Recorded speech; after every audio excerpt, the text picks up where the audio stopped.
Hey guys, I'm back with my video response to episode 220. 220! That's awesome! Bit of a shame it didn't quite make it in before the end of 2010, but it was really cool. There was actually a lot in that episode, like a crap load of information. And so I've got a long list of stuff, but I don't think I'll choose everything because I'll be chattering forever. So yeah, but it was a pretty good New Year for me. For those of you that were kind enough to put something on the forum who were worried about me here in Australia, the floods did not reach me. I was in a rural area for New Year's, and there was no phone reception or anything like that, and we didn't touch any of their computers. But anyways, back to the episode. But dude, much appreciated, guys, that you were. So yeah, coming to you on my new webcam. It might sound a bit dodgy. I'm sorry about that. I can't hook up my new Focusrite Sapphire Pro audio interface to the camera properly. I'm getting some major phase issues, and Logitech claim it's a Focusrite unit. They're full of shit. So anyway, it's pretty cool though. High def. Check this out. Wait for it. We've got the focus, autofocus. So anyways, now you guys get to see me in high def. So let's get to this list. Alrighty, what do we got up here first? The Chicago Music Exchange. Cool, you guys got another sponsor. That's awesome. So what I was thinking is, would it be too crude for you guys to ask if perhaps you could get something like a coupon code? I know this other podcast that I listen to, called New Media Gear. They're sponsored by BSW, which is Broadcast Supply Worldwide, and on the website there's this like little sort of link that takes you to the BSW website, and it gives you 10% off. Actually, I think it gives you $20 off if you spend $100. So yeah, 20% off whatever your first purchase is. And it's only your first purchase, so it's not like they're losing a lot of money. But I think that's a pretty good incentive to get people to go over there and buy a lot of gear and keep the sponsorship going and rolling, for many years to come. Just a thought. So yeah. So anyway, I'm going to take these 3D glasses off. So what's next on my list here? PT. I checked out the Fifth Fret and your is it fingerstyle blues guitar style, whatever it is, for 2011. I'd like to hear a few clips on that and see what you come up with. I think that's pretty cool to dedicate a new style to yourself. It's something that I think a lot of us guitar players, for one, too afraid of. We're stuck in our comfort zones. We know what we like. We're at least semi-okay at a lot of that stuff, so we don't really want to change. But that's just the way it is.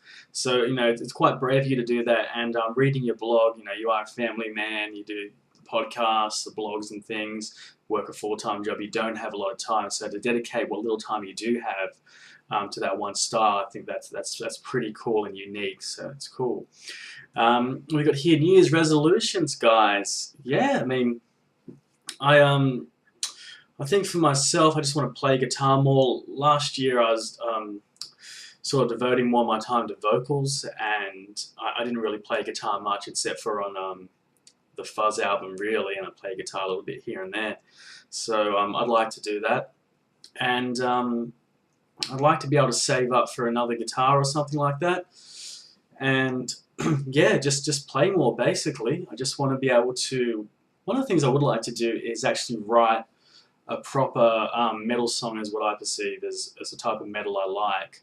I've got a few riffs that I've made up and things like that, and I want to record it properly and do proper drums over it and bass and things like that. When I say proper, I don't mean real drums, but I mean ones that sound good, and really work on some good metal vocals to go along with it as well. I mean, I've got the guitars, the means, the effects to do it, so if I can do one thing this year properly, that's what I like to do, just do one semi-professional original track. So yeah, see how that goes. But anyway, enough about me. Let's get into this. Pipes, your new acoustic. I was checking out the pictures on the forum, and that is a steal for what it is. I mean, yeah, it was damaged, but like you said, it was repaired by them, and Yeah, I bet it plays fantastic. It's a really, really cool looking guitar. I like it, and like I said, I like the shape of the headstock. It's a little bit different and a little bit, in my opinion, a little bit more vintage and unique. So I think that's really cool. Congratulations. And I had the same thing when I got my acoustic. I actually had, I think I told you, an Ovation. It was actually a blue one. It was an Applause, actually. It wasn't an Ovation. And it actually had a crack in the bridge, I think I said there, so I took it back and got my money back. But then I didn't have an acoustic for years and years, and then I got that Ibanez Talman, and going from electric, you're right, playing with gain all the time, and then to an acoustic was so different. My hands weren't strong enough, the notes weren't clean, I was sort of rushing everything, slurring around the fretboard. But these days I practice a little bit more on acoustic than I do electric. And when I go to electric, my hands are always strong, so it's a pretty cool thing to have an acoustic lying around. And good for writing songs, just to pick it up when you haven't got time to plug in all your gear and things like that. So yeah, congratulations, dude. What's next on my little list here? Back to pipes, the 2x12 cabinet. Dude, that would be awesome. I've always wanted to build a ported guitar cab, whether it's a 1x12 or a 2x12. Just something to get a lot of bass out of it and to be designed properly. I want to build a cab that's designed specifically for that speaker. Back in the days when I used to put big stereos in my cars, I'm bleeding. I used to really look into the specs of how the speaker box was supposed to be made. Get sort of like the dampening material and things like that, and really, really, look at the box, make it out of, I made out MDF, but thick MDF, make sure everything, all the seals were properly and that sort of thing, make sure the port was the right shape, and really, really, really concentrate on designing that box specifically for the speaker that you're going to put in it, and you always get, phenomenal results. And I think that's pretty much the way you have to go. Although, when I was hunting for speakers, I noticed that guitar speakers, they don't really give you a lot of specification as to exactly how they're supposed to be mounted or what environment they're supposed to be in. So hopefully you can find out that information, and you'll have a cabinet that'll sound better than most cabinets you can get out there. So what is next here? Let's talk about the personal talk on the website now. On the podcast. I like the personal talk that you guys do. I really, really dig it, and that's what makes Six String Bliss. And at the end of the day, a podcast is really just a conversation between people.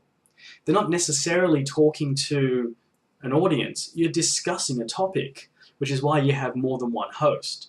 If it was a podcast with one host, then that's different. You can leave the personal talk away and talk about the topics at hand. But once again, people out there, if anyone's watching this that doesn't like the personal talk, if you don't like it, you don't have to listen to the podcast. We'd prefer you to listen to it, but just skip through those parts. If you don't like the personal talk, there's a fast forward button. Just skip through it and listen to the content. I think there's something for everyone in every episode that the Bliss puts out. And some parts not everyone's going to like, but there's something in there that will appeal to everyone. So yeah, you don't watch all of the advertisements on TV when the ads come on. So yeah, you don't have to listen to the whole lot, but take the good parts of what you can from each episode, and that's what I do. I mean, I listen to everything all the way through once, and then I tend to go back and listen to the parts that I want to hear again. So but yeah, no, I like it, guys. Keep it coming, and yeah, keep it very sort of relaxed and casual, because that's one of the aspects I really like about the podcast. So what do we got next here? Let me choose something from my long list, because that was a huge episode. Pappy, your dream guitarist, saw that picture of the Blue Gretsch on the forum, and I thought it was fantastic.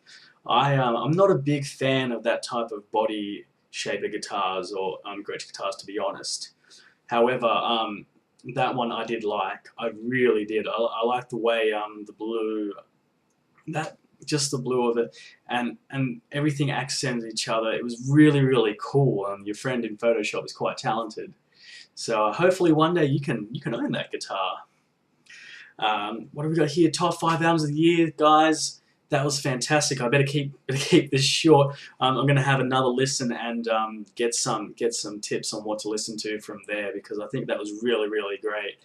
Um, and you know, a lot of different variety. I was quite surprised with the variety of music that you guys presented there, especially pipes. So it was really cool that you guys told us what it was, so that we can check them out ourselves and have some new music to listen to. Because at the end of the day, you know, I find a lot of new music from people I talk to, basically, whether it's on the net, in person, or randomly coming across like a YouTube video or some news. So it's cool that a podcast can tell you about upcoming music, or not even anything that's new, just their favorite album, so you can check it out and check out some music that isn't necessarily new, but new to you. And lastly, the outro song, Clint, that sounds really cool. I like the vocals on it, and the quality of recording is nice. Like, the guitar tones were cool, and I thought it was really, really good.